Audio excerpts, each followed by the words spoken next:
I never thought I'd be the kind of woman to cry in the middle of a crowded living room trying to hide my face while laughter and clinking glasses drowned out the sound of my daughter's small voice.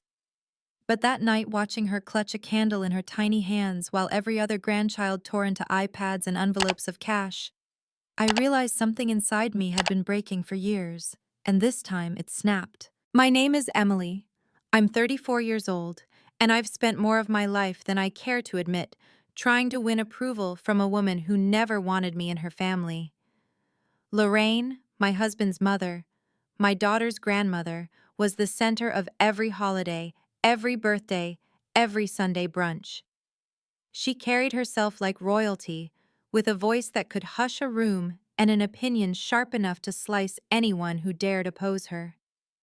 When I first married Travis, I thought I was marrying into warmth, into a family that would wrap us up in its arms. For a little while, she even played the part, smiling at dinners, complimenting my cooking, hugging me at the door as though I belonged. I should have known it wouldn't last. It started with small things, the kind you could almost excuse. I wasn't added to the family group chat. My opinions at the dinner table went ignored, like I was invisible. Then the remarks began subtle digs about how I didn't grow up with their values, how I wasn't like the other women in their family. I told myself I was imagining it, that she was just adjusting, that I wasn't trying hard enough. But when my daughter came along, when Zia entered our lives, the truth grew impossible to ignore. Zia was my daughter from my first marriage. She was only 2 when Travis came into our world, and from the moment he knelt down to tie her shoes and kiss the top of her head, goodnight, he became her father in every way that mattered. He adopted her legally, and we never used the word step in our house. She was his, and he was hers. But Lorraine never saw her that way. At first she pretended. A birthday card here, a little trinket on Christmas there. But the difference was always obvious. Zia wasn't invited to cousins' sleepovers. She didn't get matching Christmas pajamas. While Maddie was showered with princess tiaras and Jonah with expensive sports gear, Zia got dollar store toys or books Lorraine hadn't even bothered to open. And kids notice, they always notice. One Thanksgiving, Lorraine handed every grandchild a hand-painted plate with their names etched in gold. Zia's place was set with an extra plate pulled from the back of the cabinet. That night she whispered to me, "Maybe she thinks I'm just visiting." My heart cracked in half. Travis heard it too. He clenched his jaw, silent as ever, unwilling to confront the woman who had ruled his life since birth. And so I swallowed the pain, convinced myself that keeping peace was more important than defending my daughter's dignity. But what does that teach a child? That being treated as less is something you accept, that silence is noble even when it burns. By the time last Christmas rolled around, I was worn thin. I still packed matching outfits for the kids, still baked cookies, still wrapped gifts with care for the whole family, telling myself this year might be different. But I no longer hoped for approval. I was watching, waiting. Something in me had shifted.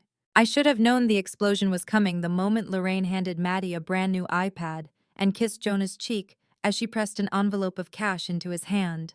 Then she turned to Zia, smiling that cold smile, and dropped a lavender candle into her lap.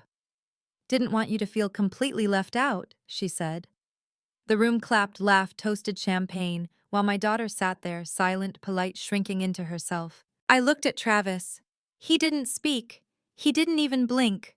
But something in his face changed, and that's when I remembered what he had told Zia months ago, about the box, the one he'd prepared after too many years of watching her be overlooked, the one he said she could give to Lorraine the next time she made her feel like she didn't belong. On the drive home, Zia held the candle in her lap like a wound.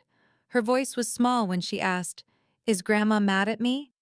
I turned, ready to tell her no, ready to lie again. But Travis spoke first.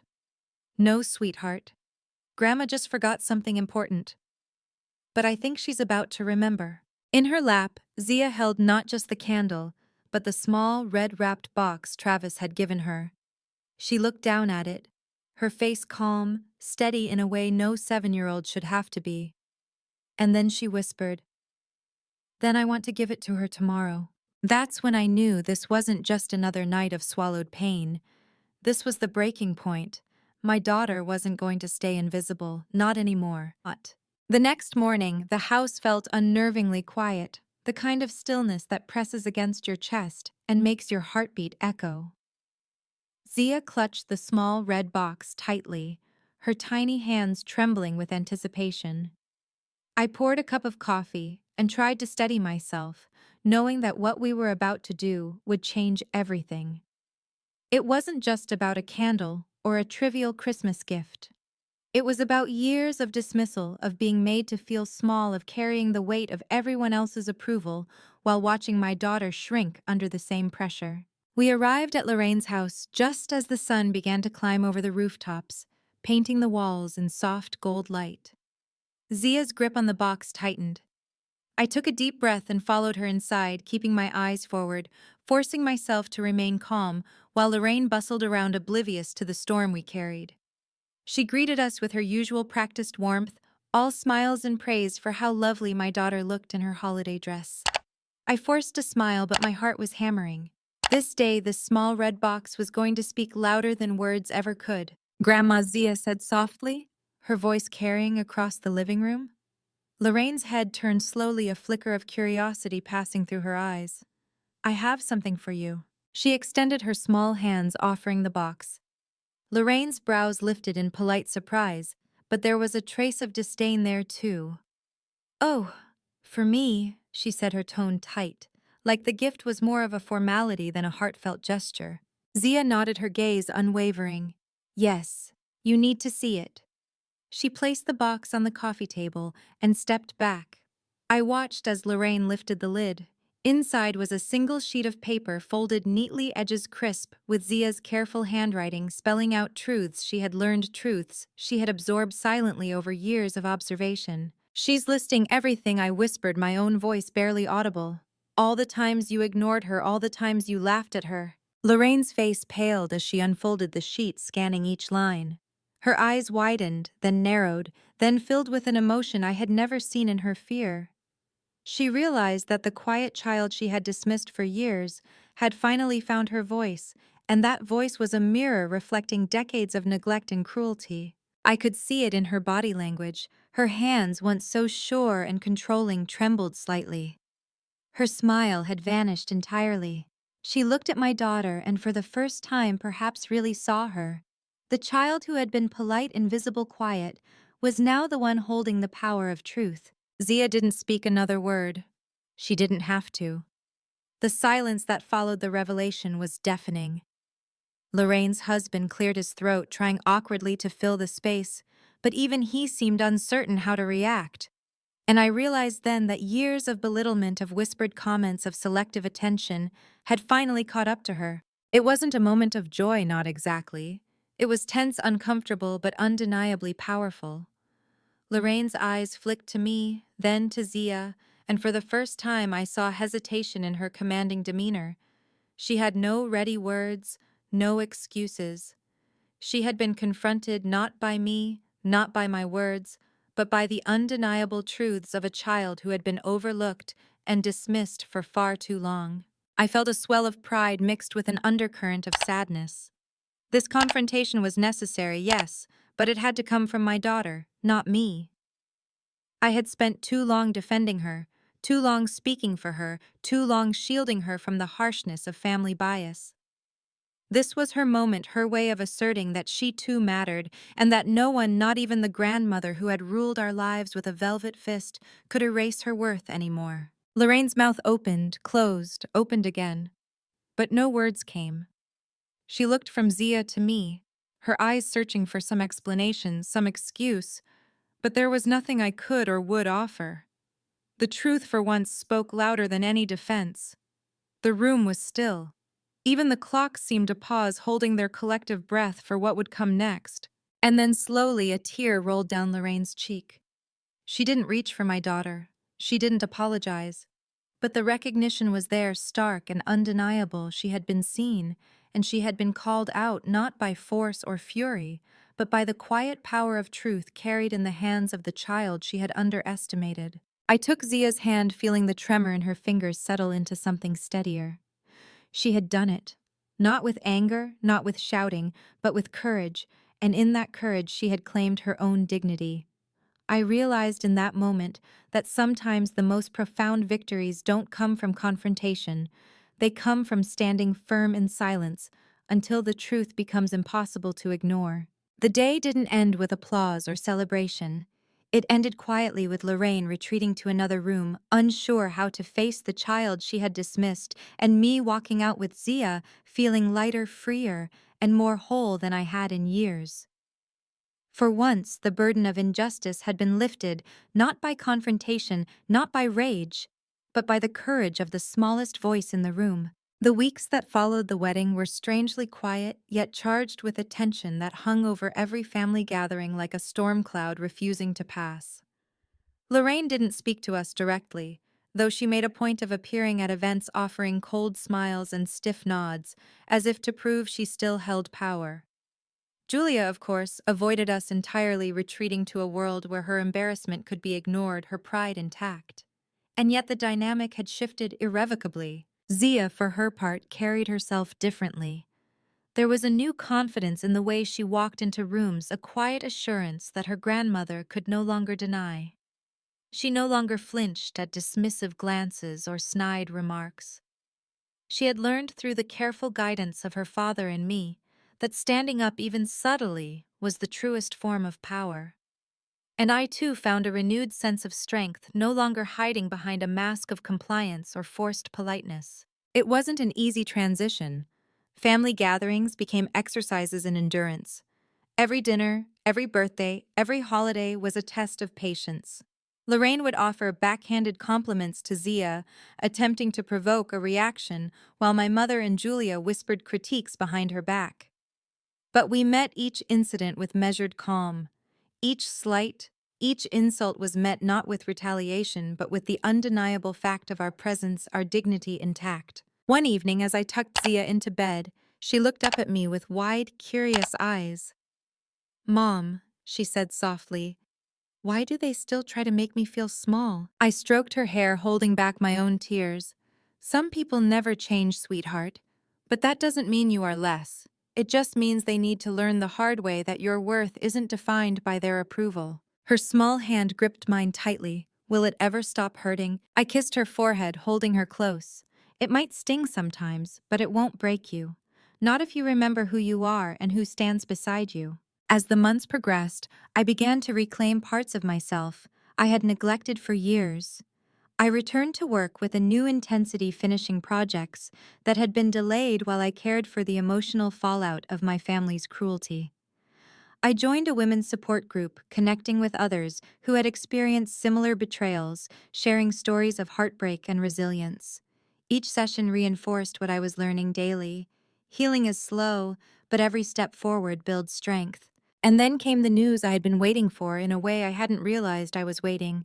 Michael, my brother-in-law, the groom who had stood up for us that night, had spoken with his family, conveying the truth of the evening in terms they could no longer ignore. Lorraine, for the first time, was forced to confront her behavior not just in private, but in the eyes of other relatives who had witnessed the wedding, who had seen her pride and cruelty exposed. The confrontation wasn't dramatic, not in the way one might expect from television. There were no shouting matches or public apologies, but it was profound in its subtlety. Lorraine began to offer small gestures of acknowledgement, recognition at holidays, inclusion, in discussions she previously ignored. Julia, still guarded, began to approach me tentatively, testing the waters for a tentative truce. And Zia, ever perceptive, understood without words that her grandmother could no longer dismiss her. It was during a quiet afternoon while Daniel and Zia played in the yard that I finally felt the weight lift from my shoulders. I realized that the humiliation, the years of subtle cruelty, and the public exposure at the wedding had all led to this point, a new equilibrium, one in which my daughter and I could exist without fear of being ignored or diminished. I sat on the porch watching the sunlight glint off the swings and thought about the journey we had endured. The wedding had been a crucible, exposing truths that had long been buried under the weight of tradition, favoritism, and unspoken resentment. And while the scars remained both for my family and for us, they no longer defined us. We had survived, and in surviving, we had claimed our power. In that moment, I understood a profound lesson: justice doesn't always arrive in the form we expect. It isn't always loud, it isn't always immediate. Sometimes it is quiet, measured, and devastatingly effective, coming in the form of a child who refuses to be ignored, a truth that cannot be silenced, and a family that must finally reckon with the consequences of their own cruelty. The months that followed felt almost surreal, like living in a house where the windows had been thrown open after years of stifling air. Our days became quieter, but more honest. Zia's laughter returned, rich and unforced, echoing through the hallways that had once been heavy with tension. She would chase after Daniel in the backyard barefoot, shouting gleefully. And I would watch, feeling a sense of victory, not over anyone else, but over the years of fear and self-doubt that had tried to bind her and me. I began to see myself differently as well. The woman who had shrunk in the shadows of my family's judgments was gone. In her place stood someone who had learned to navigate cruelty with dignity, to stand tall without apology, and to recognize that her worth was inherent, not granted. Every interaction, every glance, and every whispered critique from Lorraine or Julia became less of a burden and more of a confirmation. The power of truth, when wielded with patience and courage, could not be denied. Yet healing was not linear. There were evenings when Zia would ask questions I didn't want to answer, or when I would overhear whispers from relatives during gatherings, subtle remarks meant to provoke or shame. In those moments, the old pangs of fear and insecurity would rise, threatening to pull me back.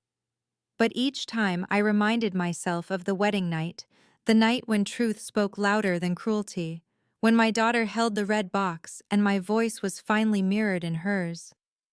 That memory became a talisman, a proof that even in the darkest moments, justice could find its form. One particular night, after everyone had gone to bed, I sat with a cup of tea, reflecting on the journey we had endured.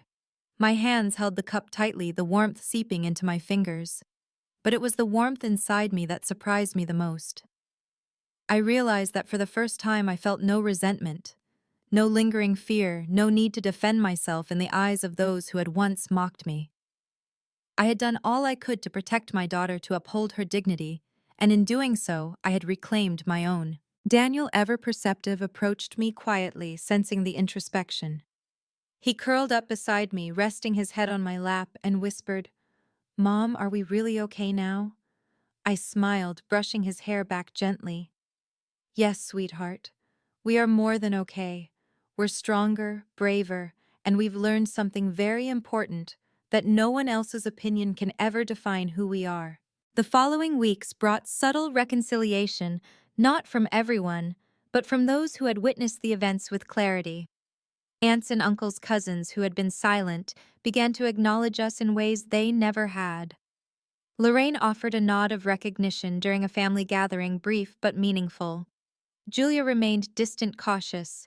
Yet I saw glimpses of awareness in her eyes, a realization that her actions had consequences beyond her own control. I took these moments as victories, small and profound.